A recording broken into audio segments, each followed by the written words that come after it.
Today we celebrate the Magi bringing gifts of gold, frankincense, and myrrh. The gold symbolic of the kingship of Jesus Christ. The frankincense for divinity, since incense is offered to a divine being. And myrrh is used to embalm dead bodies, a symbol of his mortality, and a foreshadowing of the death that he would endure.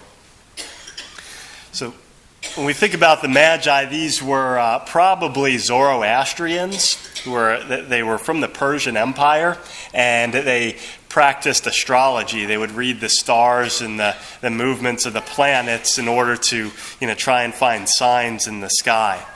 And so it was a pagan religion, but the thing that's incredible about the Magi is that they would decide, they probably had some of the Old Testament scriptures from when the Jews were taken off into the Babylonian exile. So they would have had access to some of the Old Testament prophecies.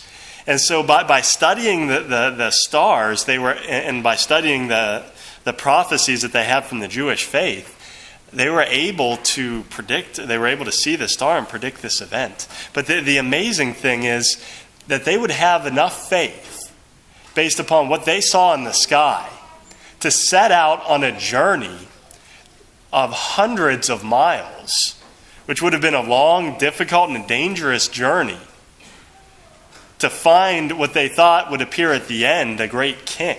I mean, that would take an incredible amount of faith to leave your homeland and go on this journey. And I think this journey that they go on is an allegory for each one of us. They really stepped out onto the water in making a decision to leave their homeland and to follow this sign in the sky. And I think that's an important allegory for us, because to simply be Catholic and to grow up in the faith doesn't necessarily mean that we've made the step to actually believe in God. At a certain point in time, and for some people it happens at one key moment, and some people it builds gradually over time, we have to make a decision. Does God exist, or does he not exist? We have to ask ourselves that question. And if he exists, that has profound implications on our lives. We can't continue to live our lives the way everybody else does in the world if we really believe that God exists. And if he founded a church, the Catholic Church here on earth, as the means of salvation, and if one day we're going to stand before Jesus Christ on the day of our judgment, that should have profound impact on the way that we live our lives. And the question is, have we simply grown up Catholic, and are we kind of in a routine where we're going through the motions, or at a certain point, have we made a decision to go all in with the faith?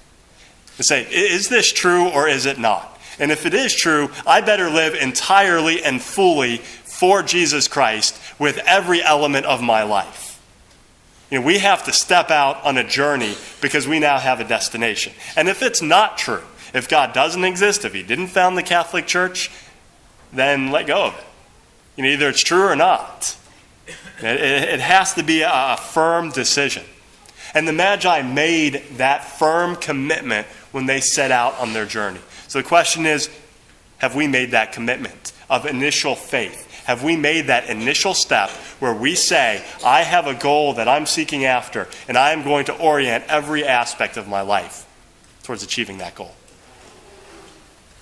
We have to imagine that people thought the Magi were crazy. As they're making preparations for this journey, it's like, you're going to do what? It's like, okay, I'm a Zoroastrian too, I see the star, but I'm not going to go on a 1,000-mile journey to find the destination.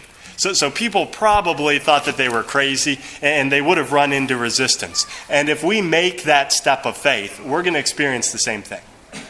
There's going to be people who don't understand our beliefs and who mock us because of it. I have a friend who, of course, he's a good Catholic, open to life within marriage. And I think this was as his wife was having their third or fourth child. And he was in the room, and he said to the nurse, well, when we have our next child. And she's like, you're going to do what? Another one? It's like it was appalling to think that God would create another, immortal soul and bring them into the world. I mean, that's a beautiful thing. He's living out his Catholic faith, but there's people who are going to mock that and who aren't going to understand. If we make the decision, I'm not going to go out drinking with my friends tonight. This is the wrong thing to do. We might experience scorn because of that. If someone's doing something immoral and we correct them, we might get mocked because of that. But we have to be willing to endure that, keeping the end in sight. The Magi also would have experienced a lot of dangers on their journey. There were a lot of robbers. It wasn't safe. They could have died on this journey. They could have gotten stuck in a sandstorm out in the middle of the desert. So too with our journey of faith. There are dangers along the way. And when we set out on the journey, we have to realize that there's a chance that we may never finish the journey. The danger is sin, especially mortal sin. It kills our souls. And it's important for us to recognize that. And if we have fallen into sin, if we're spiritually dead along the way, to return to the sacrament of confession and receive mercy and be brought back to life. I'm sure the Magi experienced the temptation to turn back along the journey. There'd be times where they'd say, it's too difficult. The journey's too long. I miss my bed. I miss my food. I miss my servants. I want to go back to where I came from. There's a temptation for us too, even if we've made the initial act of faith and we step out on the journey, to go back to the way we used to live, to fall back into the sins of our previous life, or to assimilate back into the world and put our priorities back into the things that really don't matter all that much. So sometimes we get caught in that and we end up turning back on our journey, or we no longer progress. We kind of get stagnant in our spiritual lives and we don't move forward because we're looking back too much instead of looking at the star like the Magi did. And then at the end of the journey, the reward. The Magi were rewarded for their faith. They were some of the few people who got to behold the Christ child, God incarnate, and fall down and worship before their very Creator. They reached their destination and they were rewarded for that. They were not disappointed. They found something beyond price, beyond any treasure that this world could offer. And so too, if we persevere on the faith, in the journey of faith as the Magi did, if God willing, one day we reach our destination, then we will enter into the glory of heaven where we won't need the light of the star, but we'll see the radiant light of Jesus Christ, and we'll worship and adore him for all eternity with the angels and the saints. We have to keep the destination in mind and not get discouraged by the difficulties of the journey, because faith is rewarded beyond any possible expectation we might have. So I think as we reflect on this feast day of the Epiphany, I think there's a lot for us to think about.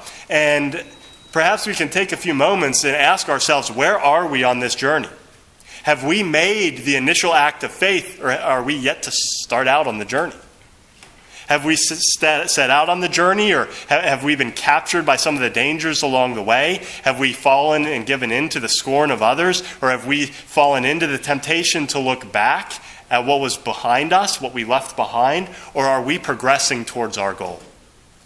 And I think it's important for us to look at that. And if the Magi can do this, if these pagans can come to faith in Jesus Christ and can be rewarded as they were, we can do this as well. So I think it's important for us to take inventory of where we are. And if we haven't set out on the journey, there's no time like the present. It's time for us to ask the question, is this faith for real or is it not? Are we going to step out on the journey or not? Are we all in or are we all out? Make a decision and make sure we're progressing on our journey. And if we do so, faith will be rewarded beyond any of our possible expectations.